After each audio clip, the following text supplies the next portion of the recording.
मंच पर परम पूज्य गुरु महाराज की सूक्ष्म उपस्थिति है। साथ ही परम पूज्य गुरु माँ की साकार उपस्थिति भी है। इनके पावन श्री चरण कमलों में हमारा सहृदय बारंबार नमन है। इस सत्संग के एकल आचार्य और इस सत्संग के पत्रिका दिव्य चेतना संदेश के प्रधान संपादक पूज्य निजू भैया के चरणों में भी हमारा सप्रेम नमन है। दोनों दीदी भी इस दरबार में उपस्थित हैं, मेहमान भी उपस्थित हैं, इनके चरणों में भी हमारा सादर नमन है। और हमारी भक्ति में उपस्थित सभी शिक्षक वृंद, साथ ही सभा और सभा के बाहर उपस्थित सभी आत्म जिज्ञासुओं और गुरु भक्तों के चरणों में भी हमारा यथा योग्य नमन है, वंदन है, अभिनंदन है। साथ ही सिद्धि दिवस पर होने वाले इस सत्संग सभा में आप सबका सुस्वागतम है।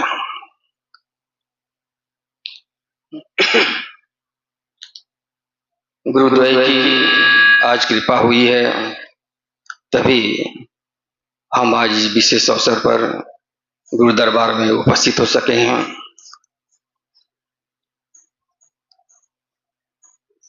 आज के दिन कहा जाता है कि गुरु महाराज को सिद्धि प्राप्त हुई थी और सिद्धि से प्राप्त आत्मज्ञान को सब में बांटने का उन्हें आदेश मिला था। इसी से इस सत्संग की शुरुआत भी हुई थी। ये सिद्धि दिवस हमें ये भी याद दिलाता है उनकी तरह हमें भी उनकी बताई हुई साधना के अभ्यास करते हुए इस सिद्धि को प्राप्त करनी है, आत्मज्ञान को प्राप्त करना है। इसका हम लगन पूर्वक प्रयास तो कर सकते हैं, पर इसका फल पूरी तरह से गुरु कृपा पर निर्भर होता है। पर इतना सत्य है कि इसके लिए परम पूज्य द्वारा स्थापित इस सत्संग के कार्यक्रमों में आना जाना अनिवार्य होता है। ऐसी सत्संग सभाओं में आते जाते रहने से ही भगवान या गुरु की आराधना के महत्व को हम समझ पाते हैं। आराधना का कारण ही है कि वो शांत हैं, स्थिर हैं, और आराधना करके हम भी शांति और स्थिरता में आना चाहते हैं। और इस स्थिरता में ही सबसे ज्यादा विश्वास होता है।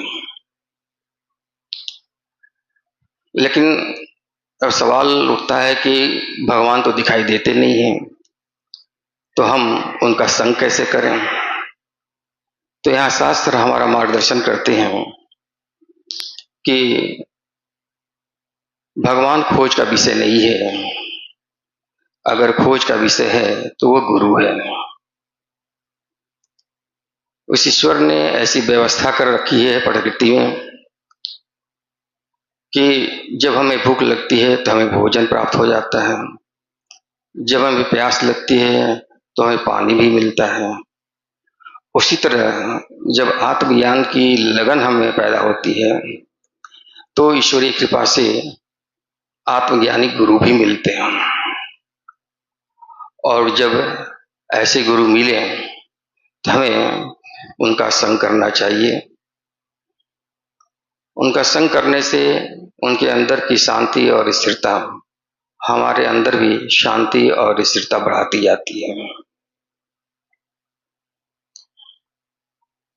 गोस्वामी तुलसीदास जी भगवान राम के मुख से नवदा भक्ति के बारे में बताते हुए कहते हैं कि प्रथम भक्ति भी यही है कि सर्वप्रथम किसी संत या गुरु का संग करें।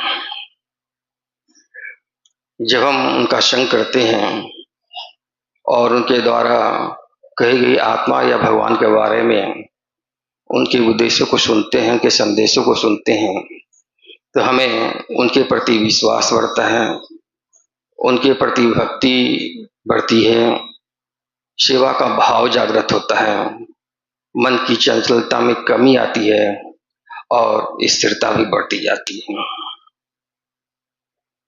भगवान बुद्ध भी कहते हैं कि यदि किसी साधक का मन किसी एक बिंदु पर या अपने इष्ट पर ठहर जाए तो उसे प्राप्त पुण्य करोड़ों यज्ञ से प्राप्त पुण्य से भी अधिक होता है।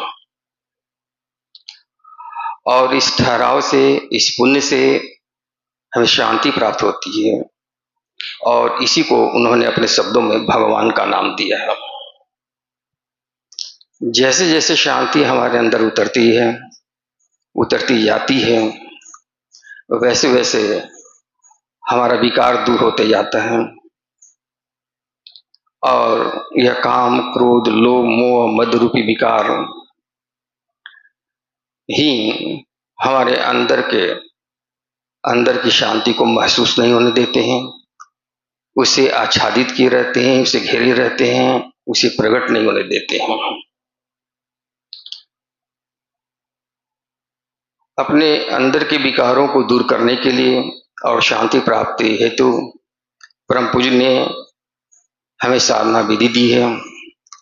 साथ ही अपने जीवन काल में ही उन्होंने कुछ लोगों को चयनित किया था और आदेश दिया था कि लोग अपने अपने क्षेत्रों में होने वाले सत्संग कार्यक्रमों में हमारी साधना विधि को बताएंगे और इससे सबको वही लाभ होगा जो हमारी उपस्थिति में होता है। कारण कि उस समय हम उसकी रक्षा भी करते हैं और सबको तब हमारी मदद भी मिलती है। जब गुरु की बताई हुई साधना को नियमित रूप से हम करते हैं तो हमारे अंदर का विकार दूर होता जाता है, वो गलता जाता है और फिर जब शेष जो बचता है तो वह पूरी तरह से शांत होता है, जिसे ही हम ईश्वर, भगवान या गुरु कहते हैं। इसे सब छोटे से उदाहरण से समझाते हुए परम पूज्य कहते हैं कि जब सोना को गलाया जाता है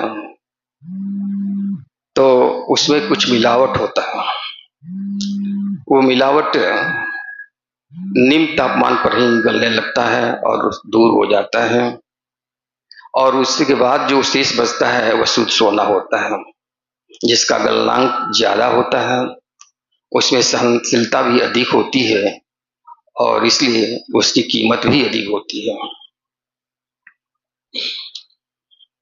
ठीक वैसे ही ईश्वर के हम अंश हैं, वो ईश्वर हमारे अंदर रहता है पर उसके ऊपर विकार आ गया है जो अहंकार के रूप में प्रदर्शित होता है। जैसे से अहंकार दूर होता जाता है, गलता जाता है, तो जो शेष बचता है वह ईश्वरी होता है, जो निर्विचार है, निर्विकल्प है, पवित्र और निर्मल है। उनकी पवित्रता और निर्मलता को आत्मसात करने के लिए ही परम पूज्य ने सत्संग की नितांत आवश्यकता बताई है और इसीलिए उन्होंने अपने अपने क्षेत्रों में साप्ताहिक, मासिक, 2 दिवसीय और फिर ऐसे ऐसे भंडारे के आयोजन करने का आदेश दिया है।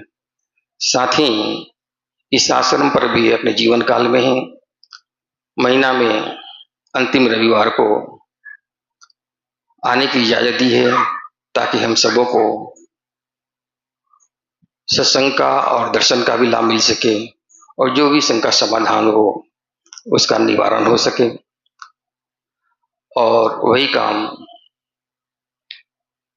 उनके शरीर में न रहने पर हमारे आचार्य पूज्य निजू भैया संपन्न कर रहे हैं, जिनका भी कुछ शंका संदेह होता है उसका वो निवारण करते हैं, अपने पास बिठा के प्रेम पूर्वक सबको आगे का रास्ता वो बताते रहते हैं।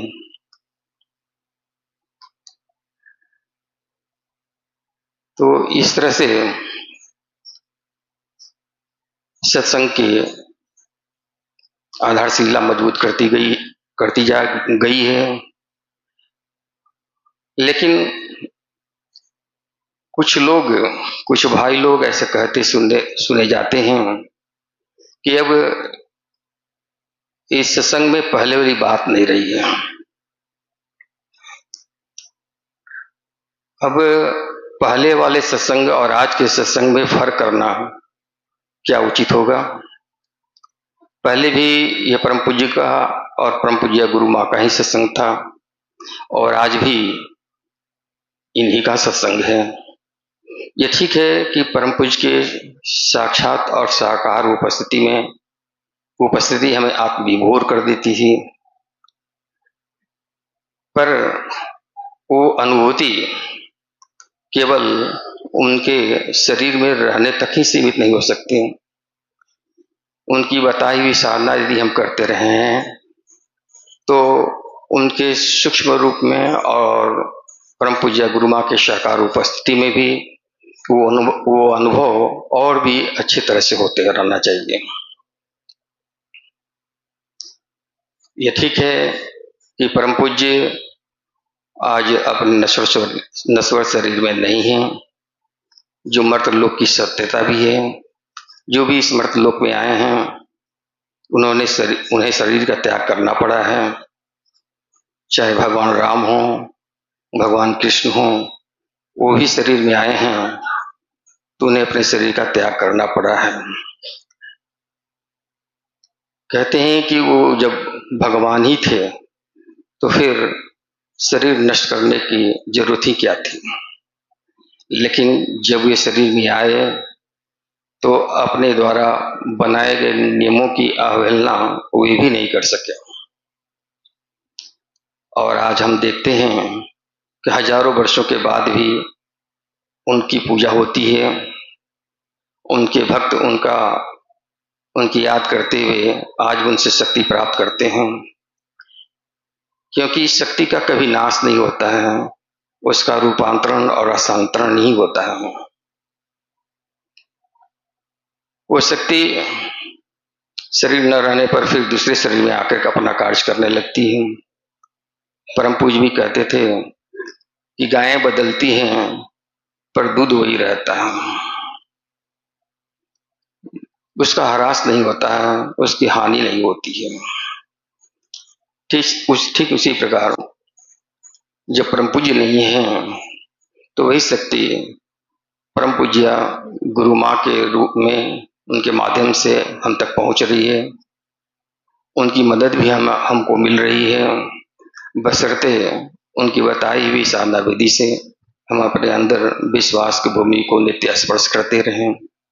अगर ऐसा होता है तो समझे कि हमारी साधना सही दिशा में चल रही है, अन्यथा उनके आदेशों और उपदेशों के आलोक में अपना घन आत्मनिरीक्षण करना चाहिए और जो भी बाधा या रुकावट हो उसे जब हम आश्रम पर सत्संग करने आते हैं तो पूज्य निजू भैया से मिलकर उसे अवरोध को हटाने के लिए उनसे प्रार्थना करते हैं और जो रास्ता देते हैं उसका पालन हम करते हैं तो फिर हमारी साधना आगे बढ़ने लगती है।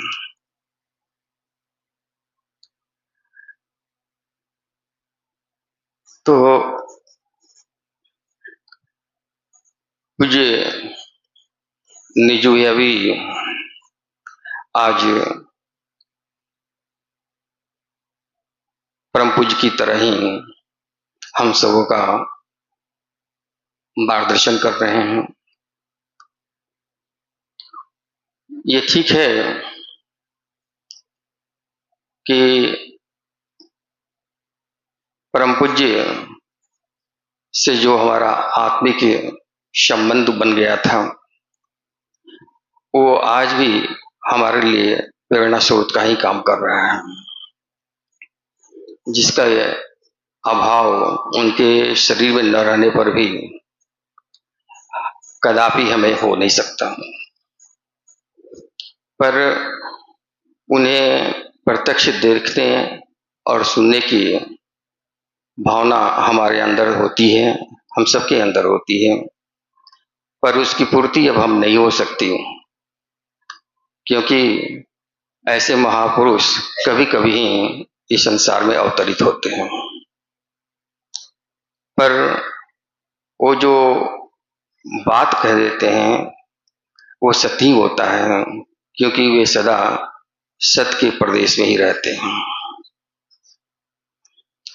परम पूज्य अपने अंतिम दिनों में सदा ये कहते पाए गए कि शरीर में रहकर जो काम हमें मिला था करने के लिए वो अब पूरा हो चुका है, इसलिए अब शरीर में रहने की आवश्यकता नहीं है। और उन्होंने विश्वास दिलाया था कि जब हम शरीर में नहीं रहेंगे तो अपने सूक्ष्म शरीर से तुम लोगों की कहीं और ज्यादा मदद कर पाएंगे, जिसका हम आज अनुभव भी कर रहे हैं, उससे लाभान्वित भी हो रहे हैं और आगे पूर्णता की ओर बढ़ भी रहे हैं। दुख और परेशानी में हम उनकी कृपा को आज भी अनुभव कर रहे हैं, जो उनके द्वारा हमें स्वीकार कर ले जाने का ही प्रतीक है। परम पूज्य गुरु माँ के माध्यम से वे आज भी हम में आनंद और प्रकाश बिखेर रहे हैं, इसलिए आज भी हम उनका गुणगान करते हैं और उनके द्वारा स्थापित इस सत्संग की धारा में डुबकी लगाकर हम ज्यादा से ज्यादा आनंदित होते रहते हैं। इसीलिए ऐसे भंडारे का आयोजन किया जाता है, जहाँ सत्संग का सुअवसर प्राप्त होता है और फलतः विवेक और मनोबल जागृत होते रहता है। इससे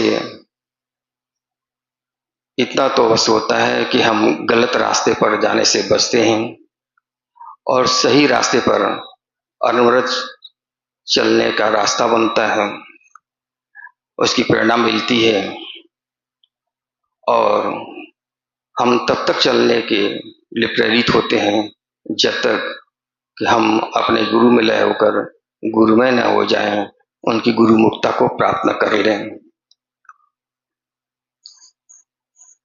और अपने इस बहुमूल्य मानव जीवन को धन धन कर जाएं, सफल और सार्थक कर जाएं, कृत कर जाएं। परम पूज्य गुरु महाराज और परम पूज्य गुरु माँ से प्रार्थना है कि इसके लिए हमें दया करें, कृपा करें, रहम करें। ओम शांति।